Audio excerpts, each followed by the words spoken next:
முந்திரி கொத்து தான் பண்ண போகிறோம்.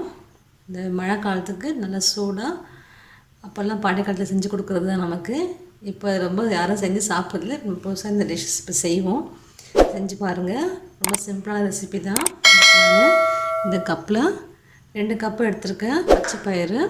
இதில் அந்த கப்பில் ஒரு கப் அளவுக்கு தேங்காய் தூள் எடுத்திருக்கேன்.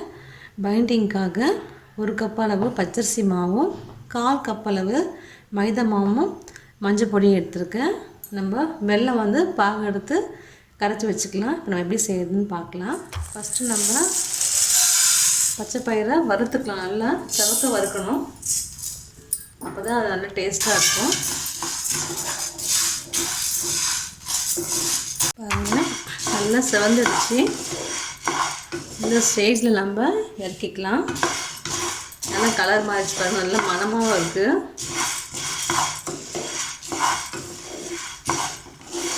நம்ம இதே மாதிரி கூட சாதாரணமாகவே நம்ம பயிர் வகையெல்லாம் அப்படி வச்சோம்னா வண்டு வந்துடும்.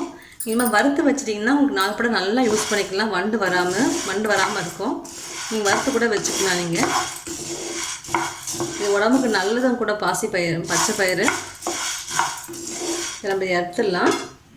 எடுத்து ஆற வச்சுடுவோம். நம்ம ஆறுனதுக்கப்புறம் நம்ம அரைச்சிக்கலாம். இதே கடாயில் நம்ம தேங்காவை வறுத்துக்கலாம்.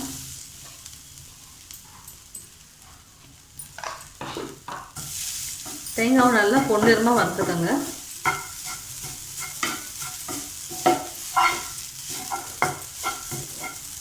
நம்ம தேங்காய் நல்லா செவந்துடுச்சு. இந்த ஸ்டேஜில் நம்ம இறக்கிடலாம். நம்ம தனியாக எடுத்து வச்சுப்போம். இதை நம்ம இறக்கிடுவோம்.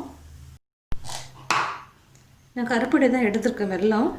வெல்லம் வந்து நான் நல்லா உருக்கி வச்சுருக்கேன். இப்போ நம்ம ஃபில்ட்ரு பண்ணி இதை ஊற்றிக்கலாம்.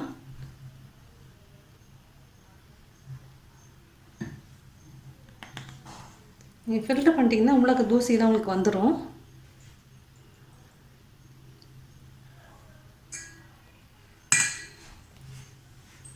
ஆல்ரெடி இதில் ஊற்றிட்டேன். உங்களுக்கு இந்த வீடியோவில் கவர் ஆகலை. நம்ம வறுத்து வச்சுருக்க தேங்காவை இதில் ஆட் பண்ணிவிட்டேன். வீடியோ உங்களுக்கு கட் ஆகிடுச்சு, அதெல்லாம் காமிக்க முடியல. இப்போ இந்த வெல்லத்தையும் நம்ம ஃபில்ட்ரு பண்ணி ஊற்றியாச்சு. இந்த வெல்லம் வந்து சூடாக தான் இருக்கணும், ஆறக்கூடாது.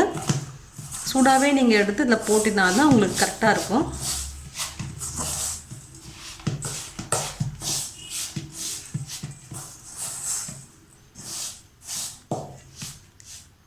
வறுத்த தேங்காய் அப்புறம் வெல்லம் எல்லாம் போட்டு நம்ம மிக்ஸ் பண்ணிக்கலாம். கை பொறுக்கிற சூடுக்கு நம்ம உருட்டை பிடிச்சி வச்சுருவோம். ஏன்னா ஆறிடுச்சுன்னா இது ரொம்ப கெட்டியாகிடும். உங்களுக்கு இனிப்பு கரெக்டாக இருக்கான்னு பார்த்துக்கோங்க. உங்களுக்கு நீங்கள் சாப்பிட்ற அளவுக்கு இனிப்பு இருக்கான்னு பார்த்துக்கோங்க.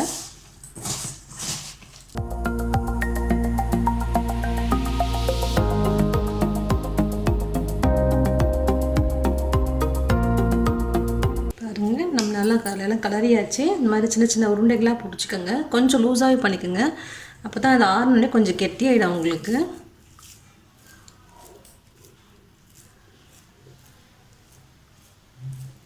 எல்லா உருண்டைங்களும் இப்படி பிடிச்சி வச்சுக்கோங்க ரவுண்டாக ஒரே ஷேப்பில்.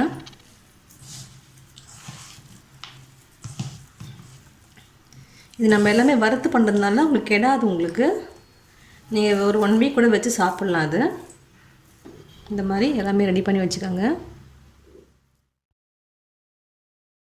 உருண்டைகள் எல்லாம் ரெடி ஆகிடுச்சு பாருங்கள். இது கொஞ்ச நேரம் ஆறட்டும். ஆறுனதுக்கப்புறம் நம்ம டப் பண்ணிக்கலாம்.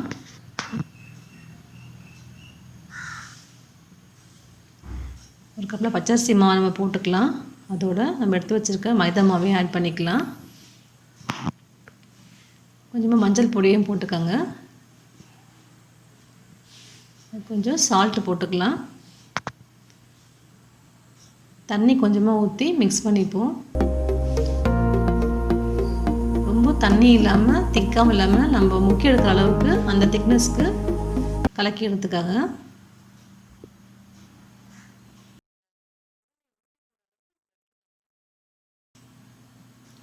இந்த கன்சிஸ்டன்சி இருக்கணும். நம்ம விரலில் ஒட்டுற அளவுக்கு இருக்கணும்.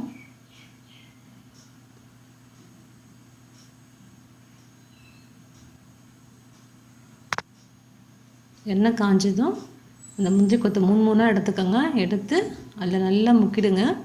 மாவு எல்லாத்துலேயும் படணும். இந்த முந்திரி கொத்துனா நம்ம கொத்து கொத்தாக போட போகிறோம். 3 போட்டுக்கோங்க. இல்லை 5 2 கூட போட்டுக்கலாம்.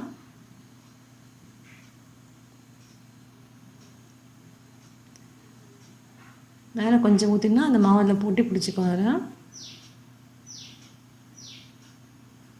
இது சீக்கிரமாகவே உங்களுக்கு வெந்துடும்.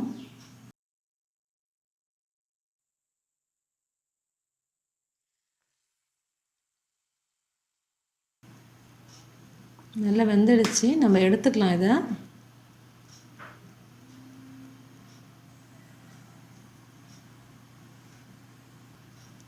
இதே மாதிரியே எல்லாமே நம்ம போட்டு எடுத்துக்கலாம். முந்திரி கொத்து ரெடி ஆகிடுச்சு. நீங்களும் செஞ்சு பாருங்கள். கொத்து கொத்து நல்லா அழகாக வந்திருக்கு. ரொம்ப சிம்பிளான ரெசிபி தான். செஞ்சு பார்த்துட்டு உங்களுக்கு கமெண்ட் சொல்லுங்கள். தேங்க்யூ.